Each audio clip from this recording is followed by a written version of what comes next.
So what's up, guys? Back again today with part two of our March Madness coverage. Today I'm gonna go over some of my picks in my bracket and mainly focus on the upsets that I chose.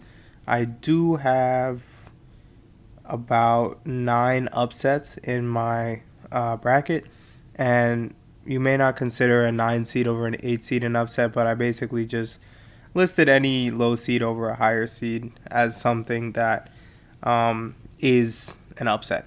And this only pertains to the first round. I want to maybe go over my coverage, and talk about it again when we get past the first round. But for now, I just wanted to stick with the first round of games so it doesn't get too hectic and I can make this a YouTube video instead of like an hour-long podcast.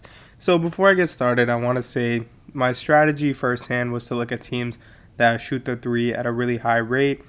But secondarily, I wanted to look at some mismatches. So in the case of our first upset that I have listed here, which is I have the 9-seeded Missouri beating the 8-seeded Oklahoma. Both of these teams aren't great three-point shooting teams. For one, Oklahoma is 33%, Missouri is 32%. But I don't feel like Oklahoma has an answer for Jeremiah Tillman.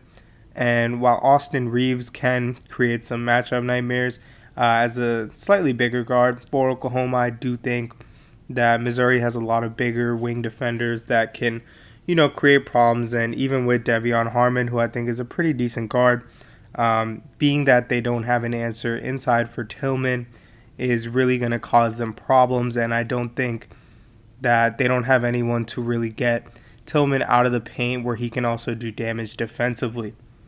So that's it for Missouri over Oklahoma. I'll try not to spend too much time on each pick just because I do want to talk about some of my favorite teams in the March Madness. But next I had the 13-seeded Creighton beating, the 12-seeded UCSB, University of California, Santa Barbara, over the 5-seeded Creighton. And this actually goes a little bit away from my strategy. It's more so the fact that, Creighton obviously has been dealing with some off-the-court issues pertaining to some remarks that their head coach made. And I do think it's sometimes these little things that can really shape up your momentum heading into a tournament. But I also think UCSB is no joke. And that really starts with Ja'Cory McLaughlin, the combo guard from that school. And I do think this guy is a future NBA player. He's a 3-level scorer, but he's also a really underrated playmaker. And I do think this guy can really come out and dominate. I think he's better in the matchup going up against a Marcus Zagorowski from Creighton.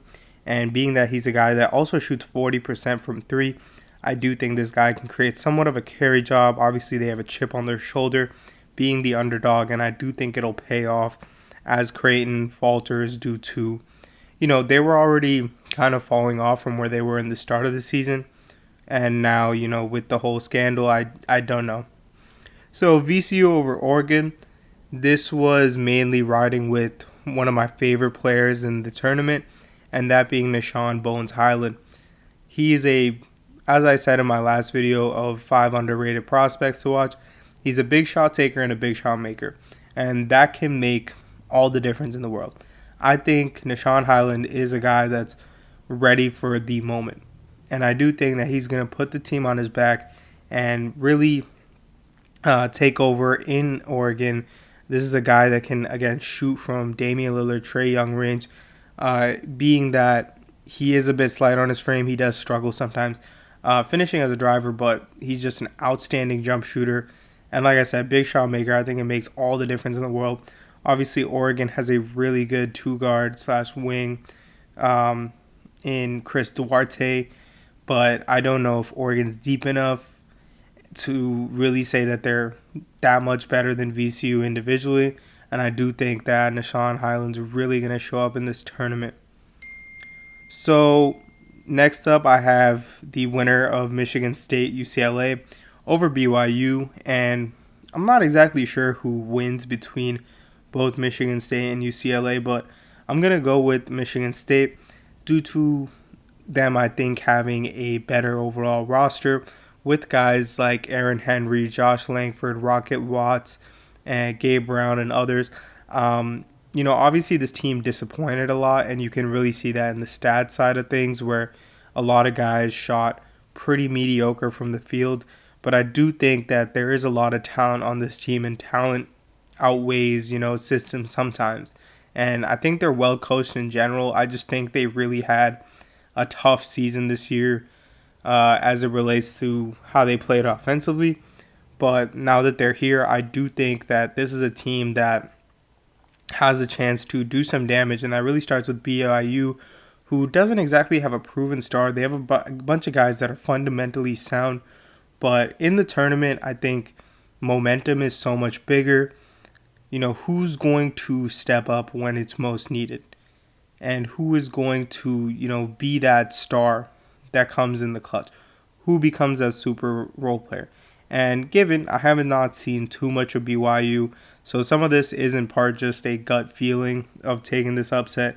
I think even if UCLA wins, they have a good chance of beating BYU just because guys like Johnny Juzang, Chris Smith, and their point guard, I forget his name, but he's also someone I really like as a playmaker in the backcourt.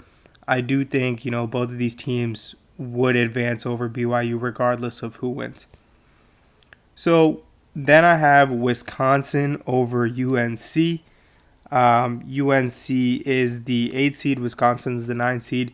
And neither of these teams, I think, lived up to expectations going into the season. Or I don't think Wisconsin had that great expectations, but UNC, I think, really faltered this year. And I straight up do not think that this is a good team. They can get hot, but they can also get terribly cold. And that's really the problem with guys like Caleb Love, RJ Davis, and Leaky Black. And on the alternative side, you have a guy in Demetric Trice, who's a veteran in college. And I really think that experience and age, and plus the fact that I think Trice is a pretty consistent player in general, as well as a good shooter, I do think Wisconsin's shooting here will really power them over UNC, who, frankly, I just don't really think they're a good basketball team this season. So now for my next upset, and I chose Utah State over Texas Tech, and this has everything to do with Neemias Queta, the big man for Utah State. I think he's going to dominate inside, and they have surrounded him with a decent group of shooters, not great, but Texas Tech doesn't exactly have the best shooting group. A lot of their best players are best when they're going to the rim, such as Terrence Shannon and Mac McClung. And being that Neemias Queta is a massive rim protector, being over 7 feet, and averaging over 3 blocks, this is going to be I think a matchup nightmare for Texas Tech because defensively they don't have any answer and no one with the size to really compete with Neemias either. And I do think that this could actually be pretty ugly. I do believe it's a 11 seed versus 6 seed, yeah. But yeah, that's my take on Utah State versus Texas Tech. And finally, I have Virginia Tech versus Florida. Now, initially, I did have Florida beating Virginia Tech, but after talking to multiple Florida fans and really understanding the state of the team, it's clear that Florida is a team that's held back entirely by coaching, namely Mike White, who, according to many fans, does not understand rotations and how to manage players and their hot streaks and stuff like that. And apparently, Virginia Tech is the anti-Florida in the sense that they're an extremely well-coached team. They also shoot the three better, which really helped me make my decision. And yeah, despite Florida having the more star talent per se, with a guy like Trey Mann, I do think Virginia Tech is going to come out ahead with their better three-point shooting and obviously better status in coaching. So finally, I have two more. But I have Oral Roberts University over Ohio State, a 15 seed taking down a 2 seed. Now, this is definitely my biggest upset in the bracket, and I think it's largely in due part to the Oral Roberts guard, Max Abmas, who really does have a case for being one of the best guards in college basketball. He's a great on-ball defender, great playmaker, can shoot at any rate, and the rest of the team also is no slouch when it comes to shooting. And that's really what I have as a question mark for Ohio State. Dwayne Washington, EJ Liddell and others really have not shown the consistency in shooting. I mean, even in their recent loss against Illinois, while they did come back and make it close, obviously, it's just really inconsistent flashes of play. And I don't think this team has the drive and the consistency, but also the shooting ability to really go far. And you just got to ride momentum sometimes. And I think Oral Roberts, coming in on a really hot streak, obviously they sneak into the tournament. And with this guy, Almas, I really think he can take them places. And by places, I mean the second round. But I do think that that's probably like my biggest upset prediction. And like it's one I feel relatively confident about. So for my last upset prediction, and this is probably going to shock a lot of people, but I have Liberty over Oklahoma State. Now, Oklahoma State has been under national attention practically all year. Obviously, they have the number one pick in Cade Cunningham, as well as other guys like Avery Anderson and Rondell Walker, who's another freshman. But this defense is absolutely terrible. And given it's not Cade's fault, it's mainly on the my bad. It's mainly on the responsibility of his teammates that really have a tough time covering just their opponents. I mean, they just gave up 91 to someone in their last loss. Sorry, I'm totally blanking right now. But Liberty, this is a super, really good three-point shooting team. I believe they shot 38 or 39% as a team. And in college, that's terrific. And even in the NBA, that's really not that bad. So when you put that together, I think they have a really good young point guard. Forgetting his name again, but they have a really good, nice lead guard that knows how to run the flow of the offense. I have him in one of my top mid-major prospects looking at the NBA draft. And again, shooting always outweighs. And I also think like the total lack of defense on the Oklahoma State side is really going to be their downfall. So that's all I have for my upset picks. I do want to keep this brief as a YouTube video, so I'll wait till the second round to talk about some of my favorite teams in the tournament.